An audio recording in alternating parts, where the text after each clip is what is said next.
Channel Island English refers to Alderney English, Guernsey English and Jersey English and similar dialects of English found in the other Channel Islands. Variations.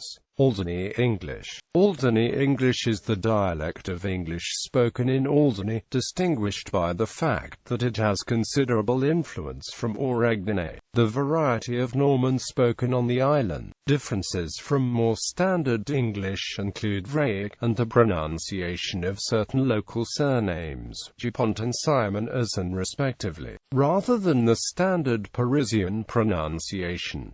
It is in many ways similar to Guernsey English, as Guernesiais and Orangey differ only slightly. Guernsey English. Guernsey English is the dialect of English spoken in Guernsey, distinguished by the fact that it has considerable influence from Guernesiais, the variety of Norman indigenous to Guernsey. The dialect contains terms such as buncher for the English somersault, it picks, instead of it stings, for the Guernsey equivalent of the French il pique chéri for goodbye, and Budlow night instead of bonfire night on November 5th. Often Guernsey people will add the word a to the end of a sentence, inferring a general agreement that something is held to be true or correct. It can also be used in the context of asking a question to seek reassurance that what was said is correct if it is believed to be a contentious issue. Jersey English. Jersey English is a dialect of English spoken in Jersey, Channel Islands, the accent of which has been likened to that of South African English.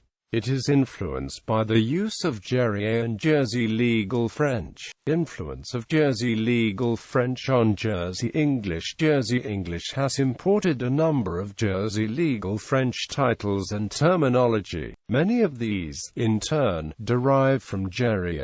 The following are examples likely to be encountered in daily life and in news reports in Jersey: rapport, en défaut, en désastre, greffe, greffier, bâtonnier, mandataire, autorisé, projet, vraic, cotil, temps passé, vendonneur, centenier, vingtenier, chef de police, branchage, seigneur, pronunciation, volsket, dress, trap, a, lot, strut, or foot, fleece, eye, or eye, face, palm, thought, or goat, near, eye, or square, start, north, or force, or cure, dew, bar, cloth, nurse, goose, or prize, prize, or choice, or happy, I, or letter, or horses, comma,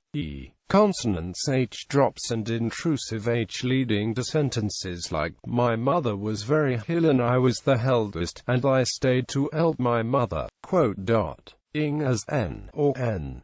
R tends to be uvular in the island of Sark, and trilled throughout the archipelago. Medial yod often appears after an initial voiced consonant such as j, d, n, t, and d. A dental and unaspirated interference from the Norman languages caused their intonation and word stress to be different sometimes, like educated, Liverpool and railway. Morphosyntax. The Norman influence is more clearly demonstrable in Channel Island English morphosyntax than in its phonology. Examples of structures used by people in the Channel Islands are, there's 10 years I'm a farmer for, I've been a farmer for 10 years, quote dot, me, I don't want to go, or I don't want to go, me, quote dot, that's the one, a, quote, a for isn't it, aren't they, don't you think? Or else, there's two castles there, for there are two castles there, quote dot, and the teacher, she was angry, a, quote dot.